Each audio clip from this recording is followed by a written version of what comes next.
이를테니 시간 오늘은 미가서 4장입니다. 하나님께서 행하시는 일을 누가 막을 수 있겠습니까? 하나님께서 그의 백성들 예루살렘을 심판하신다면 예루살렘은 심판당할 수밖에 없고 파괴하신다면 멸망할 수밖에 없죠. 예루살렘의 멸망, 그 도시의 끝을 의미합니다. 하지만 도시는 끝날 수 있어도 하나님은 끝나지 않으시죠. 하나님은 영원히 살아계시며 전능하신 분이기 때문입니다. 그러므로 인간의 관점에서 보면 예루살렘 도시의 멸망으로 슬퍼하겠지만 하나님의 관점에서 보면 예루살렘의 도시 끝, 그 다음에 일어날 일들을 기대하는 것이 신앙적인 해석일 것입니다. 예루살렘의 끝, 그 다음에 일어날 일에 대한 계획이 4장에 기록되어 있습니다. 끝날에 이르러는 여호와의 전의 산이 산들의 꼭대기에 굳게 서며 작은 산들 위에 뛰어나고 민족들이 그리로 몰려갈 것이라. 곧 많은 이방 사람들이 가며 이르기를 오라 우리가 여호와의 손에 올라가서 야곱의 하나님의 전에 이르자. 그가 그의 도를 가지고 우리에게 가르치실 것이니라. 우리가 그의 길로 행하리니 이는 율법이 시온에서부터 나올 것이요 여호와의 말씀이 예루살렘에서부터 나올 것입니다. 심판 그 다음의 순간에 일어날 일은 예루살렘에 여호와의 전, 하나님의 집이 우뚝 선다는 것입니다. 다 폐허가 된 줄 알았는데, 쓸모없는 땅이 된 줄 알았는데 바로 그 순간 그 자리에서 시작되는 새로운 역사, 무에서 유를 창조하시는 하나님이 하신 일입니다. 단지 건물만이 새로워지는 것이 아닙니다. 수많은 백성들이 그 산에 올라가기를 소망한다는 거죠. 이유는 그곳에서 하나님의 말씀, 생명의 말씀이 흘러나오기 때문입니다. 그 산에 오를 자들은 단지 유다 백성들만이 아닙니다. 열방과 민족과 방언들이, 이 땅의 모든 피조물들이 생명의 말씀을 사모하여 그 거룩한 산을 향하고 그 산으로 올라가 그분을 예배하는 새로운 세상이 시작될 것임을 말씀하고 계십니다. 그가 많은 민족들 사이에 이를 심판하시며 먼 곳 강한 이방 사람을 판결하시리니 무리가 그 칼을 쳐서 보습을 만들고 창을 쳐서 낫을 만들 것이며 이 나라와 저 나라가 다시는 칼을 들고 서로 치지 아니하며 다시는 전쟁을 연습하지 아니하고 하나님의 권위가 인정되어 그분의 통치가 실현되는 세상, 의로우신 재판장 여호와께서 모든 일들을 관리하고 다스리십니다. 더 이상 분쟁이 일어날 이유가 없습니다. 전쟁의 두려움과 소문은 끝날 것입니다. 전쟁을 위하여 막대한 돈을 들였던 군비를 복지와 평화와 개발에 사용할 수 있습니다. 칼을 쳐서 보습을 만든다는 말씀이 그것을 의미하고 있죠. 각 사람이 자기 포도나무 아래와 자기 무화과 나무 아래에 앉을 것이라. 그들을 두렵게 할 자가 없으리니 이는 만군의 여호와의 입이 이같이 말씀하셨음이니라. 국가 전체의 공동체뿐만 아니라 각 개인들도 자신에게 주어진 자유와 권리를 마음껏 사용하면서 두려움 없이 걱정과 염려 없이 평안한 하루하루를 보낼 수 있다는 것.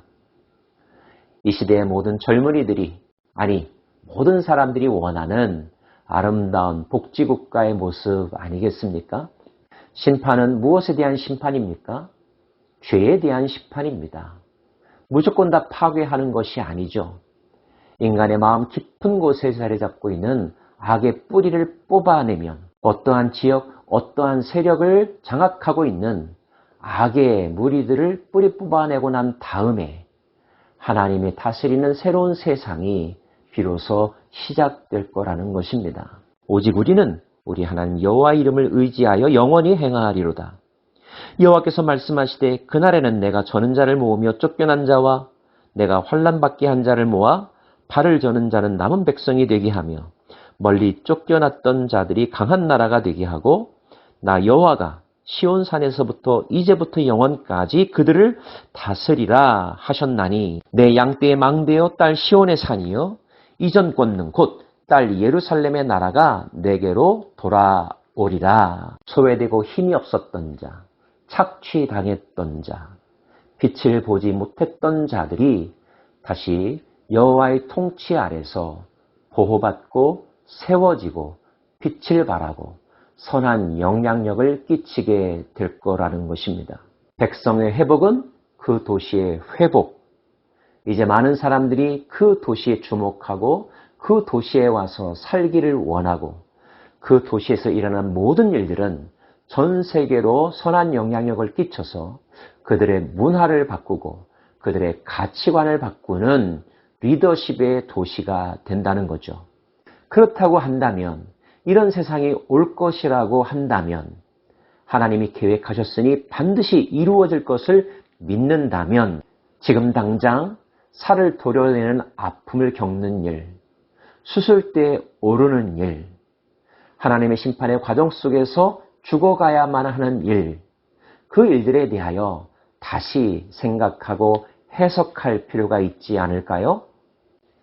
이제 내가 어찌하여 부르짖느냐? 너희 중에 왕이 없어졌고 내 모사가 죽었으므로 내가 해산하는 여인처럼 고통함이냐? 딸 시온이여, 해산하는 여인처럼 힘들여 나을지어다. 이제 내가 성읍에서 나가서 들에 거주하며 또 바벨론까지 이르러 거기서 구원을 얻으리니 여호와께서 거기서 너를 내 원수들의 손에서 속량하여 내시리라.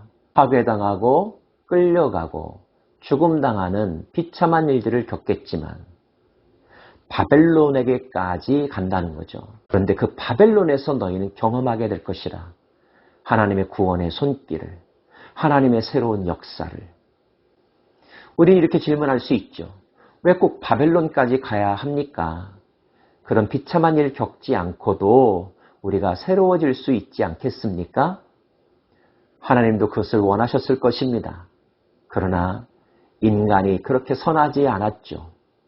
인간 안에 들어왔던 죄는 인간을 더욱 강팍하게 만들었고 완악하게 만들었습니다. 하나님의 말씀을 조차 듣지 않게 만들어 버렸죠. 결국 그들이 다시 새로워질 수 있는 길은 적당히 보수공사해서가 아니라 완전히 죽고 완전히 새로 태어나야만 가능한 것인데 그 일을 바벨론 포로, 바벨론에 의한 멸망이라고 하는 상징적 사건을 통하여서 말씀하고 계신 것입니다.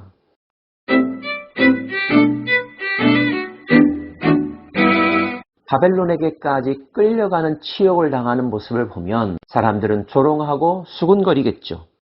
이제 많은 이방 사람들이 모여서 너를 치며 이르기를 시온이 더럽게 되며 그것을 우리 눈으로 바라보기를 원하노라 하거니와. 하지만 그것은 하나만 알고 둘은 모르는 것입니다.